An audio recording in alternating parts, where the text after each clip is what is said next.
نبی کے دین پہ مٹنے کی بات کرتے رہو،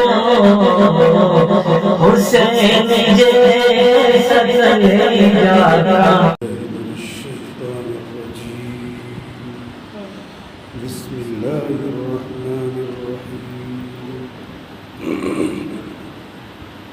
ما أصاب من مصيبة في الأرض ولا في أنفسكم إلا في كتاب من قبل أن نبرأها إن ذلك على الله يسير.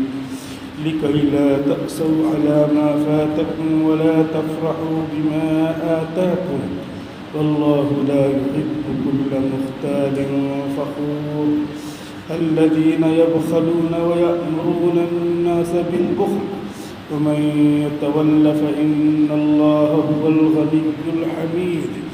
لقد أرسلنا رسلنا بالبينات وأنزلنا معهم الكتاب والميزان ليقوم الناس بالقسط وأنزلنا الحديد فيه بأس شديد ومنافع للناس وليعلم الله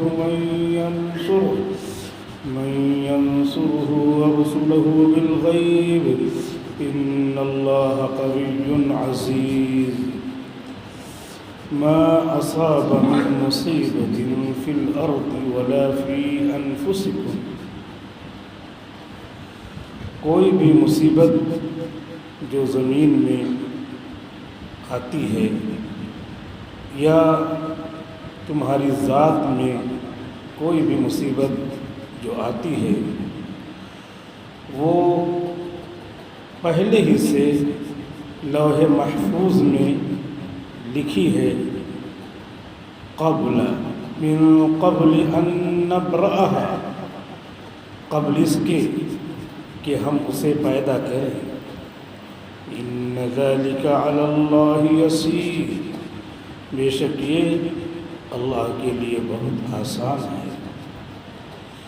لکی لا تأسوا علی ما فاتکم ولا تفرحوا بما آتاکم، تاکہ تم غمزدہ نہ بنو، تمہیں غم لاحق نہ ہو ان چیزوں پر جو تم سے چھوٹ جائیں، اور تم کبھی بہت ناز نہ کرو، بہت زیادہ خوشی نہ منانے لگو ان باتوں پر جو تمہیں مل رہی ہیں.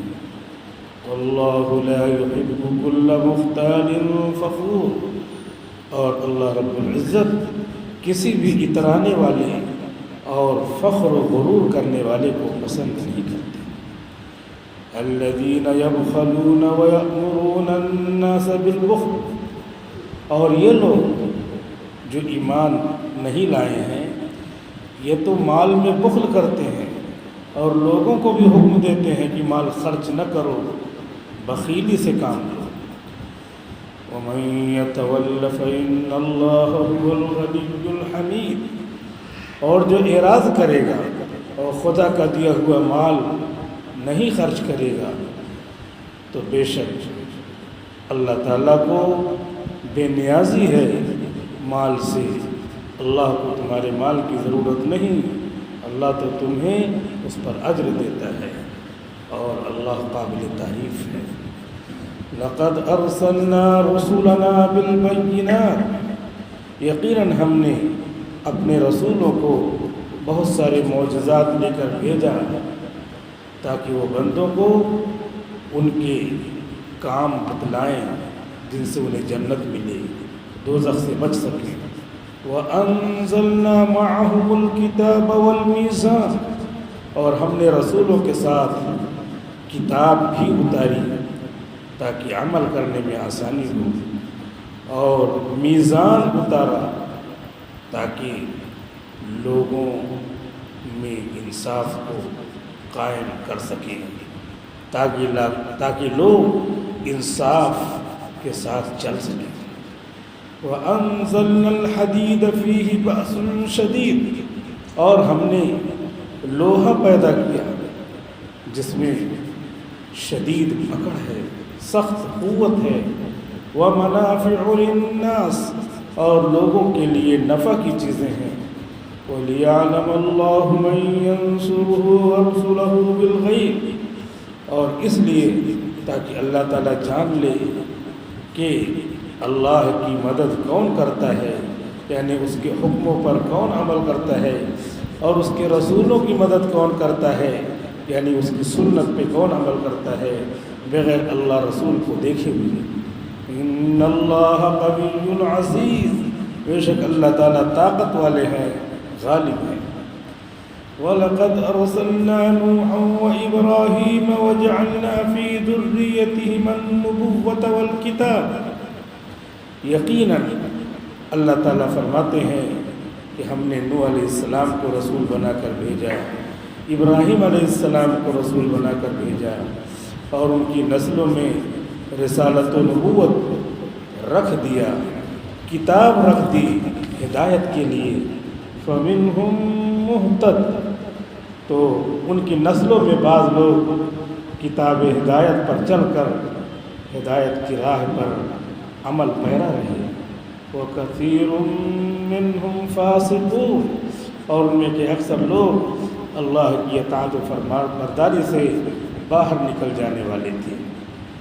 ثُمَّ قَفَّيْنَا عَلَىٰ آثَارِهِمْ بِرُسُلِنَا وَقَفَّيْنَا بِعِيسَى ابْنِ مَرْيَمَ وَآتَيْنَاهُ الْإِنجِيلَ پھر ہم نے ان کے بعد اپنے اور بھی پیغمبروں کو بھیجا، اور پھر عیسیٰ علیہ السلام کو بھیجا اور ان کو انجیل عطا فرمائی۔ وَجَعَلْنَا فِي قُلُوبِ الَّذِينَ اتَّبَعُوهُ رَأْفَةً وَرَحْمَةً اور عیسیٰ علیہ السلام کی پیروی کرنے والے، انجیل پر عمل کرنے والوں کے دلوں میں ہم نے شفقت اور ترحم ڈال دیا تھا۔ وَرَهْبَانِيَّةً ابْتَدَعُوهَا مَا كَتَبْنَاهَا عَلَيْهِمْ اور وہ رہبانیت جن کو انہوں نے خود ایجاد کیا تھا اچھی نیت سے، ہم نے اس کو ان کے اوپر لازم نہیں کیا تھا۔ إِلَّا ابْتِغَاءَ رِضْوَانِ اللَّهِ مگر انہوں نے اللہ کی مرضی تلاش کرنے کے لیے ایسا کیا تھا۔ فَمَا رَعُوهَا حَقَّ رِعَایَتِهَا تو انہوں نے رہبانیت کے حق کو نہیں ادا کیا جیسا کہ اس کا حق ادا کرنا چاہیے۔ فَآتَيْنَا الَّذِينَ آمَنُوا مِنْهُمْ أَجْرَهُمْ وَكَثِيرٌ مِّنْهُمْ فَاسِقُونَ تو ہم نے ان میں سے ایمان والوں کو ان کے اچھے اچھے اعمال کا اجر دے دیا، اور ان میں کے اکثر لوگ اطاعت سے نکلنے والے ہیں۔ سورہ حدید کی تفسیر چل رہی ہے، 27واں پارہ مکمل ہونے والا ہے۔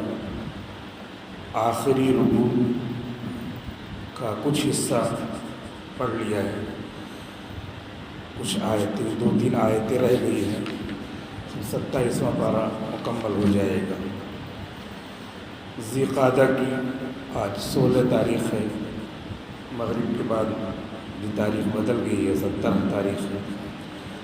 ذی الحجہ کا مہینہ بھی آنے والا ہے، بہت سارے لوگ حج کرنے کی تیاری کر رہے ہیں، اور کچھ لوگوں کی فلائٹ بھی شروع ہو چکی ہے، آج کل بھی وہ روانہ بھی ہو جائیں گے۔ ذی قعدہ کا مہینہ، ذی الحجہ کا مہینہ یہ حج کرنے کا مہینہ ہے۔ شوال ہی میں اگر کوئی احرام باندھ لے تو اس کا احرام مانا جاتا ہے۔ شوال بھی حج کا مہینہ ہے، اور اس کے بعد پھر ذی الحجہ شروع ہوگا، تو 1 تاریخ سے لے کر کے 9 تاریخ تک روزہ رکھنا ہے، اور پھر 10، 11، 12 3 دنوں تک قربانی کرنی ہے۔ تو اب یہ مہینہ آنے والا ہے، اور ہمیں اس دنیا میں آ کر اللہ کے حکموں کو عمل کرنا ہے، حکموں کو عمل میں لانا ہے۔ ہر موسم میں اللہ تعالیٰ اپنے احکام کو تھوڑا تھوڑا بدلتے رہتے ہیں کہ تاکہ طبیعت میں نشاط آئے، تاکہ ہر وقت بندہ اللہ کے حکموں پر عمل کرنے کے لیے تیار رہے۔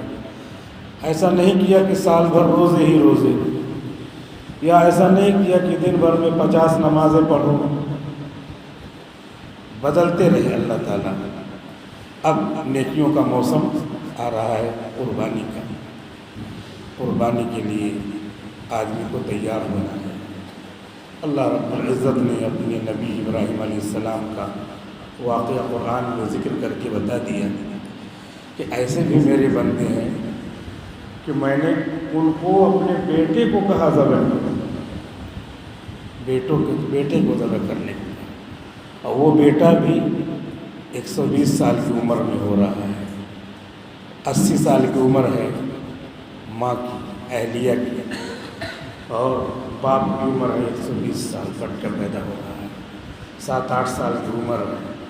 اور اللہ تعالیٰ حکم ایسے ڈائریکٹ نہیں حکم دے رہے کوئی فرشتہ ہے، خواب میں حکم دے رہے ہیں کہ اپنے بیٹے کو ذبح کرنا ہے، قربان کرنا اللہ کے واسطے۔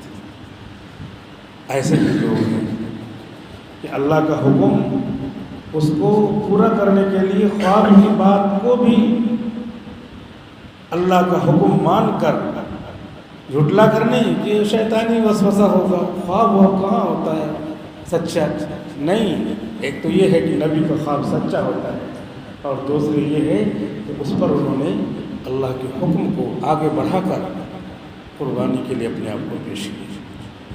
مصیبت کتنی بڑی ہے، 120 سال کی عمر میں بچہ ملے، 80 سال کی عمر میں بچہ ملے، اس میں کہاں اولاد ہوتی ہے؟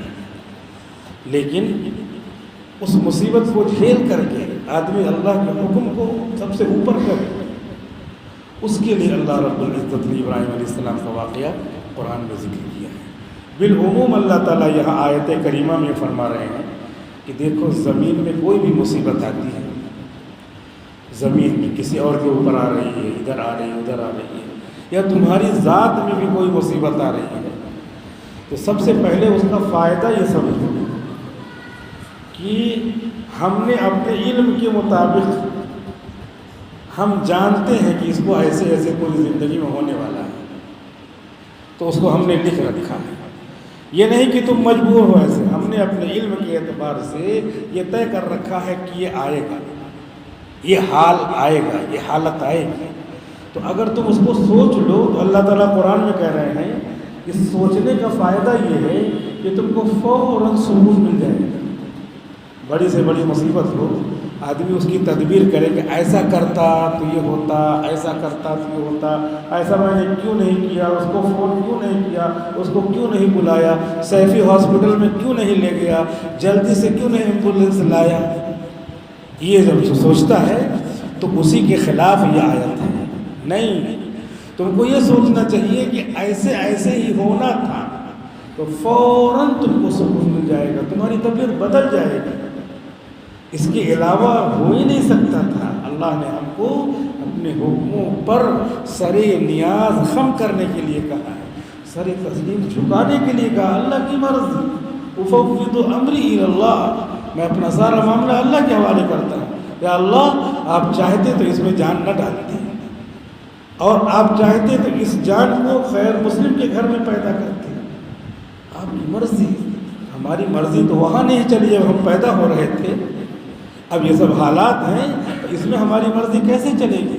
اللہ تعالیٰ کہہ رہے ہیں یہ ہم نے اس لیے کیا لِكَيْ لَا تَأْسَوْا عَلَىٰ مَا فَاتَكُمْ، تاکہ جو تم سے فوت ہو جائے گی، یہ میں نے کیوں نہیں کیا، یہ میں نے کیوں نہیں کیا، یہ میں نے کیوں نہیں کیا، یہ نہ سوچو۔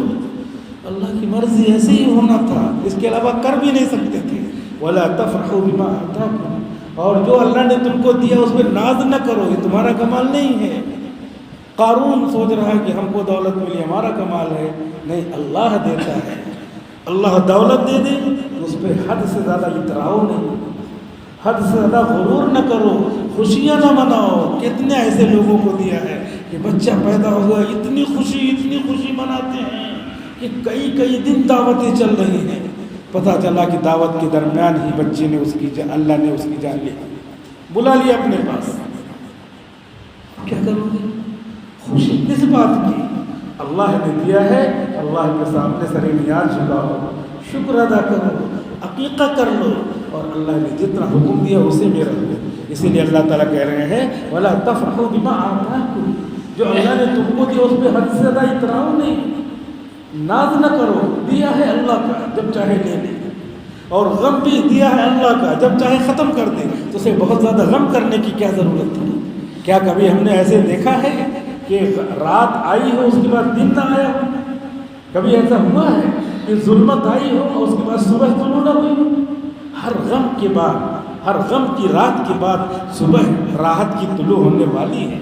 اس دنیا میں ایسا نہیں کوئی جس کو غم ہی غم ہو، نہیں، اللہ نے راحت دیا ہے، تو تم کیوں اتنا زیادہ اس میں غم کرتے ہو؟ لِكَيْ لَا تَأْسَوْا عَلَىٰ مَا فَاتَكُمْ، تاکہ تم سے جو چیز فوت ہو جائے اس پر بہت زیادہ غم نہ کرو۔ اللہ کی مرضی، چل رہا ہے چلنے دو، ہاں جو تدبیریں ہیں دعا کی، علاج کی، تدبیر کی کرو، کرنے کے بعد بھی یہی اطمینان رکھو کہ اللہ نے جو لکھا وہی ہوگا۔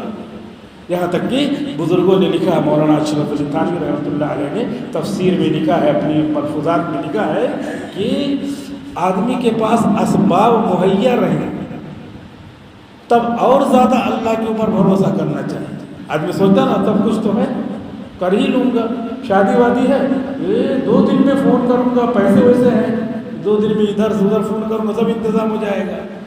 اب ہوا کیا؟ ہوا یہ کہ جب 2 دن باقی ہے تو سب دکانیں بند، ہڑتال، پیسے ہوتے ہوئے کچھ نہیں کرنا۔ تم نے بھروسہ کیا اسباب پر،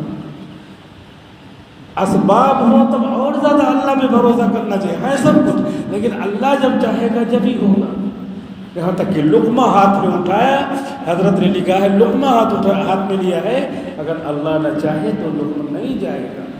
کتنے کو ایسے دیکھا کہ لقمہ ہاتھ میں لیا اور فون آ گیا کہ تمہاری بیوی فلاں جگہ سے آ رہی تھی اپنے بھائی کے ساتھ، کس کے ساتھ ایکسیڈنٹ ہو گیا، جلدی سے پہنچو، لقمہ رکھا پہنچا۔ ابھی لقمہ کو نہیں پہنچنا تھا، پیٹ میں نہیں پہنچنا تھا، نہیں پہنچے گا۔ اور اس کے آگے بھی کتنے لوگوں کا ایسا کہ لقمہ ہاتھ میں اٹھایا اور اس کے بعد منہ کھولا، کھلا کا کھلا رہ گیا، یہی زندگی کی آخری سانس پوری ہوئی۔ تو اس لیے جب اسباب ہوں، جب راحت کے سامان موجود ہوں، تب اور زیادہ اللہ میں بھروسہ کرنا ہے، اللہ ان میں کچھ نہیں ہے، آپ جب چاہیں گے راحت پہنچے گی۔ اور مصیبتیں ہیں تب بھی یہ سوچنا کہ اللہ تعالیٰ مصیبتوں کو تو پلک جھپکتے آپ ختم کر سکتے ہیں، بس آپ نے جو دیا ہے اللہ ہم ان پہ راضی ہیں۔ آپ نے پتہ نہیں کس مصلحت سے دیا ہے۔ مصیبتیں آتی ہیں تو پالشنگ کرنے کے لیے آتی ہیں، انسان کے درجے کو بڑھانے کے لیے آتی ہیں، اونچا کرنے کے لیے آتی ہیں، بلند کرنے کے لیے آتی ہیں۔ ہمارے حضرت مولانا غلام محمد وستانوی مدظل علی 10-15 دن سے پڑے ہیں اسی طریقے سے۔ اللہ نے ان کا جو مقام رکھا تھا اس مقام سے اونچا اور بنانے کے لیے، لوگوں نے حدیث و قرآن کو نہیں سمجھا، اور اونچا اٹھانے کے لیے جس درجے پر نہیں پہنچ سکتے مصیبتوں کے ذریعے، کیونکہ ایک کانٹا بھی اگر چبھتا ہے تو آدمی کا درجہ بلند ہوتا ہے، گناہ معاف ہوتا ہے، گناہ نہیں ہے تو درجہ بلند ہوتا ہے۔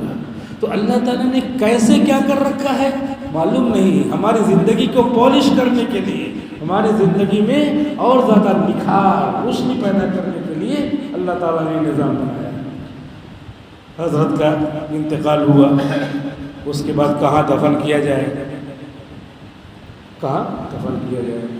کوئی کہہ رہا ہے کہ مکرانے کی قبرستان میں، کوئی کہہ رہا ہے کہ وہی جامعہ میں، کوئی کہہ رہا ہے کوساڑی لے جائیں گے، کوئی کہہ رہا ہے کہ تم لوگ لڑ رہے ہو تو ہم راجموہی میں لے جائیں گے، راجموہی میں کوئی بزرگ نہیں ہے وہاں پہ ہم لے جاتے، جھگڑا ہوگا۔ اور یہ معلوم ہے منہا خلقناکم وفیہا نعیدکم ومنہا نخرجکم تارۃ اخری، جس مٹی سے ہم نے پیدا کیا اسی میں تم کو لوٹائیں گے۔ یہ اللہ کے یہاں سے فیصلہ ہے۔ جس نے زمین دی تھی، جس نے زمین دی تھی اسی کے پوتے نے، جامعہ نے ان کو بھیجا تھا امتحان لینے کے لیے، 2-2:30 بجے 3-4 استاذ گئے تھے گجرات کسی مدرسے میں امتحان لینے کے لیے۔ تو گاڑی میں جب لمبا سفر رہتا تو آدمی سوتا ہے، سوتے سوتے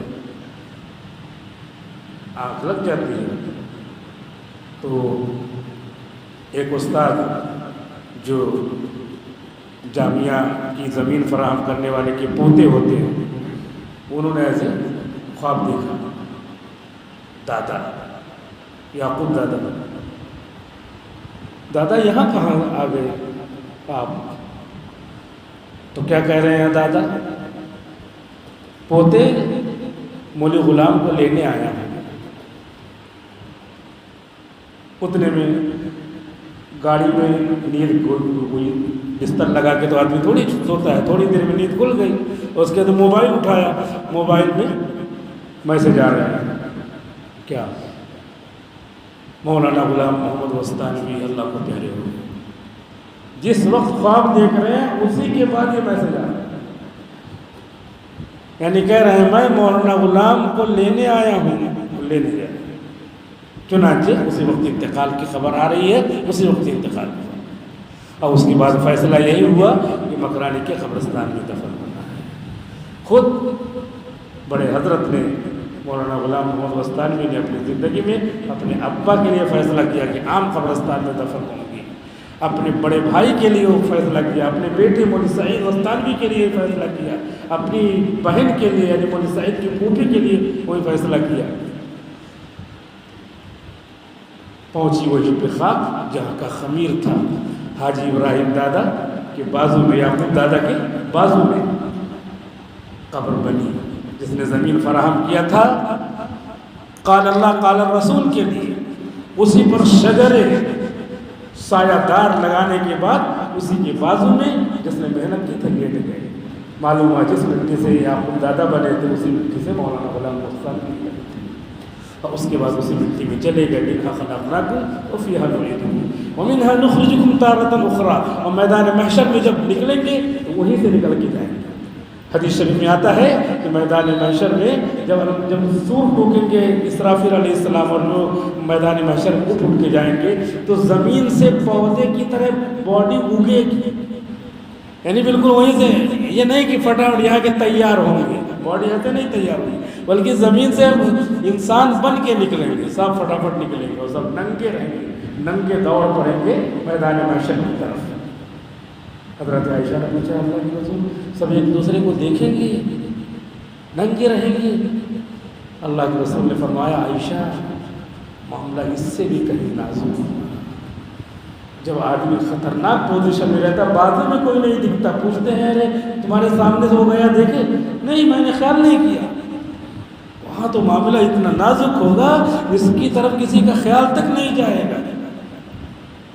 تو اس سے پتہ یہ چلا کہ یہ مسائل جو زندگی میں آتے ہیں انسان کے درجات کو بلند کرنے کے لیے آتے ہیں۔ اللہ تعالیٰ وہی فرما رہے ہیں یہ ہم نے مسائل تمہارے لیے اسی لیے لکھے ہیں تاکہ تم سے سوچو کہ اللہ کی طرف سے ہے تو تمہارا غم ہلکا ہو اور درجات بلند ہو، اور کوئی ہم نعمت دیں تو اس پہ ناز نہ کرو، اتراؤ نہیں، اتنا زیادہ اترا رہے ہیں، ڈھول بج رہی ہے، تاشا بج رہا ہے، اور جو ہے طرح طرح کی جو ہے فضول خرچیاں ہو رہی ہیں، پتہ چلا اسی درمیان میں جو نعمت ملی تھی چھین لیا۔ ایسا کتنی مرتبہ ایسا ہوا ہے؟ اللہ تعالیٰ کہہ رہے ہیں ان اللہ لا یحب کل مختال فخور، اللہ تعالیٰ کسی بھی ناز کرنے والے اترانے والے کو پسند نہیں کرتا۔ لہٰذا یہ دنیا ہے، یہ زندگی ہے، زندگی کی سانس ہے، جتنی سانس باقی ہے موجودہ وقت کو پکڑ کے رکھنا چاہیے۔ ہمارا جو موجودہ وقت ہے پریزنٹ ٹائم، اس میں ہم کوئی نہ کوئی نیک کام کریں، کوئی نہ کوئی خدا کی مرضی کے مطابق کام کریں، کوئی بڑا کام کریں، کیونکہ یہی پاسٹ بننے والا ہے، یہی ماضی بننے والا ہے۔ تو ماضی جب گزرے گا تو اس ماضی میں ہم نے اچھا کام کیا ہوگا، عبادت کی ہوگی، قربانی کی ہوگی، کسی کی تعزیت کی ہوگی، کسی کی عیادت کی ہوگی، کسی یتیم کے ساتھ ہاتھ پھیرا ہوگا، ایک دو نیکی کچھ کی ہوگی، اللہ کے راستے میں کچھ خرچ کیا ہوگا، کسی کی مدد کی ہوگی، یہ پاسٹ بنے گا۔ اب یہی پاسٹ کیا ہوگا؟ فیوچر کے لیے تابناکی کی دلیل ہوگا۔ جس کا ماضی اچھا ہو اس کے مستقبل کے لیے لوگ کہتے ہیں تم نے تو بہت اچھے اچھے کام کیے، آگے آنے والی زندگی تو تمہاری خوبصورت ہے۔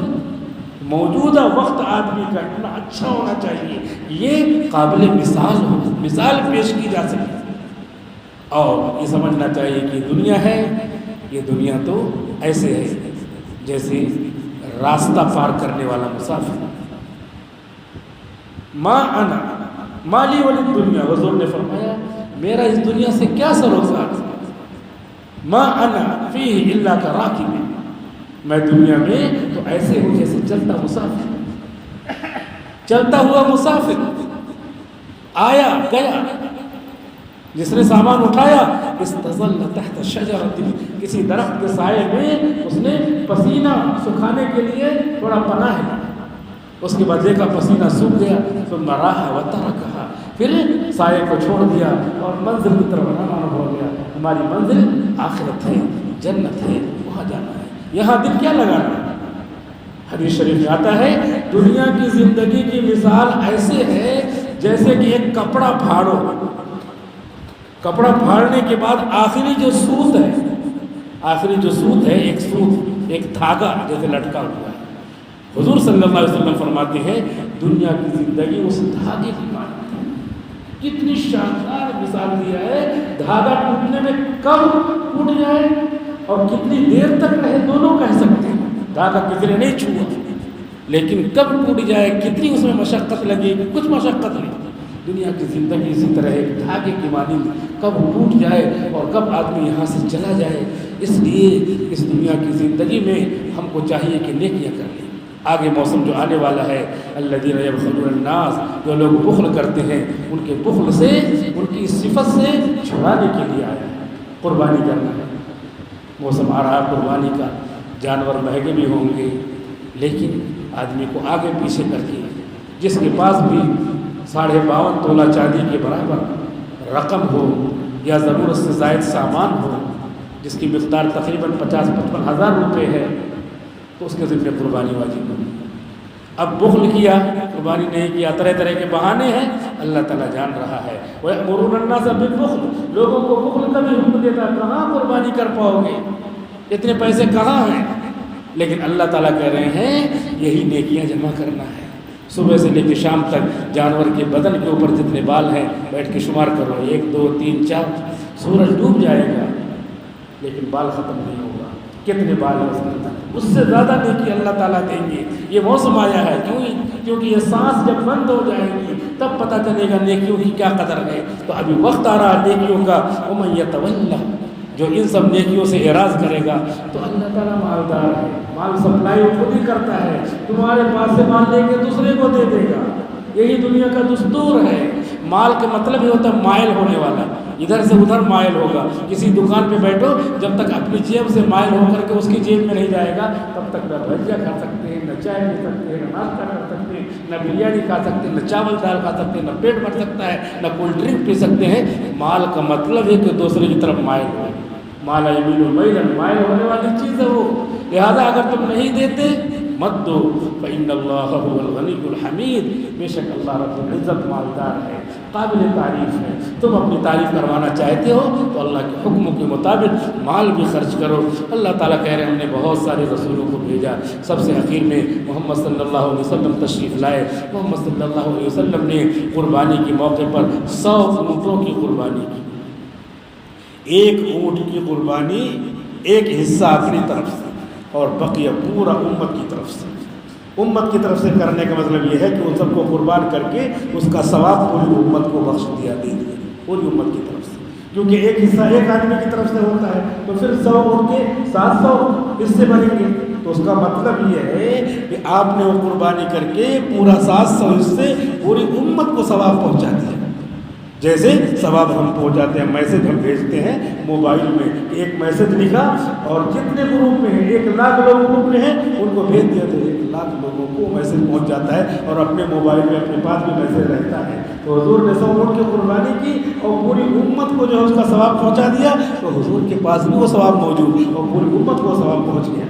لہذا ہم کو چاہیے کہ ہم بھی اللہ کے رسول کی طرف سے قربانیاں کریں، محدثین کی طرف سے کریں، مفسرین کی طرف سے کریں، خلفائے راشدین کی طرف سے کریں، اپنے زندہ مردہ رشتہ داروں کی طرف سے کریں۔ زندہ کی طرف سے بھی قربانی کر سکتے ہیں، مردہ کی طرف سے بھی قربانی کر سکتے ہیں۔ یہ موسم آ رہا ہے، البتہ ہے کہ اگر نظر مان لی، منت مان لیا کہ ہم قربانی فلاں کی طرف سے کریں گے، ہم نظر مانتے ہیں، تو پھر وہ قربانی تھوڑا اسپیشل ہوگی۔ اب وہ قربانی کرنے کے بعد اس کا گوشت تقسیم کرنا ضروری ہے، اس میں سے گھر والے نہیں کھا سکتے۔ اب وہ صدقہ واجبہ ہو گیا، جیسے زکوٰۃ ہے زکوٰۃ کا وہ ہو گیا مصرف اور مصداق، اس کو نہیں کھا سکتے۔ بقیہ تمام قربانی اپنی طرف سے کریں، زندہ اپنے رشتہ داروں کی طرف سے کریں، مردہ کی طرف سے کریں، سب کے گوشت کو کھا سکتے ہیں، سب لوگ کھا سکتے ہیں، گھر والے بھی کھا سکتے ہیں۔ ایسا کوئی یہ نہ سمجھے کہ میت کی طرف سے قربانی کیا ہے، اپنے دادا پردادا چلے گئے ان کی طرف سے قربانی کیا ہے تو یہ قربانی کا گوشت نہیں کھا سکتے، نہیں، یہ قربانی کا گوشت کھا سکتے ہیں۔ اور اللہ تعالیٰ کی طرف سے انعام ہے۔ اللہ تعالیٰ کیسے انعام والے ہیں؟ پہلے کیا رہتا تھا؟ پہلے یہ رہتا تھا کہ قربانی جو اللہ کے راستے میں پیش کی جاتی تھی تو اس قربانی کا طریقہ الگ تھا۔ وہ کیا تھا؟ وہ یہ ہے کہ کہیں اونچی جگہ پہ، پہاڑ وغیرہ پہ قربانی کے جانور کو لے جا کے رکھ دیا جاتا تھا، لے جا کے رکھ دیا، اور اس کے بعد ادھر بیٹھ کے انتظار کیا جاتا تھا۔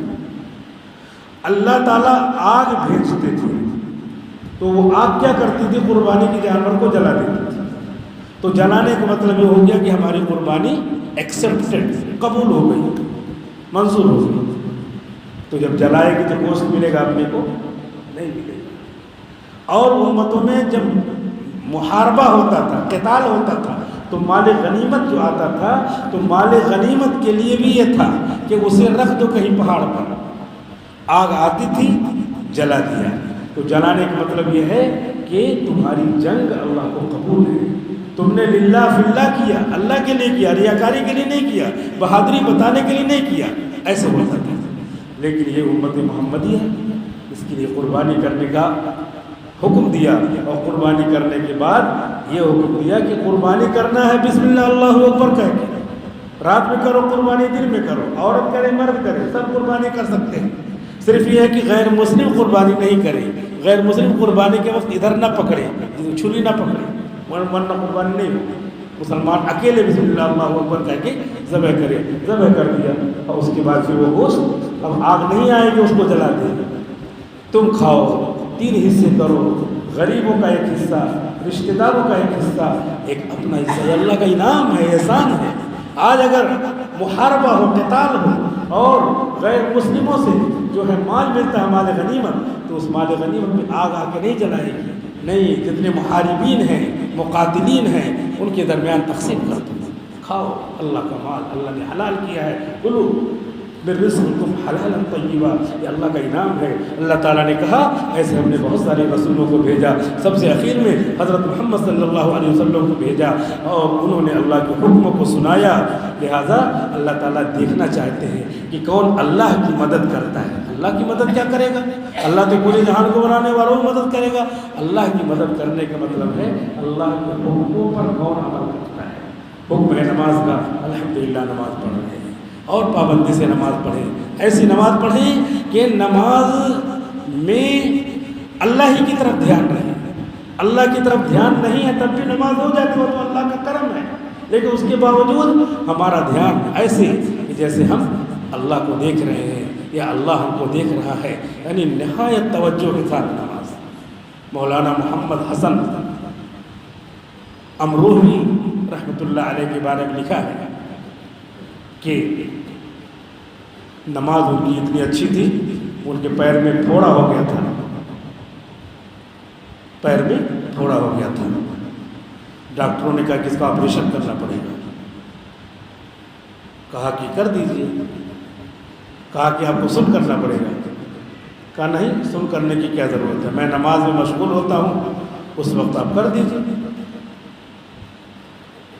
چنانچہ نماز میں مشغول ہوئی، اور ادھر جو ہے اس نے آپریشن شروع کیا، کوئی سن کے سوئی نہیں، کوئی انجیکشن نہیں، اور نماز پڑھ رہے ہیں اور مسکرا رہے ہیں، یعنی چہرے پہ مسکراہٹ کھیل رہی ہے، لوگ تعجب کر رہے ہیں۔ ایک تو یہ ہے کہ نماز میں مشغول ہے تو ٹھیک ہے، مشغول ہے، لیکن مسکرا بھی رہے ہیں۔ بعد میں آپریشن کرنے کے بعد پوچھا کہ حضرت آپ کا آپریشن تو ہو گیا، آپ کو پتہ بھی نہیں چلا، آپ مسکرا بھی رہے تھے۔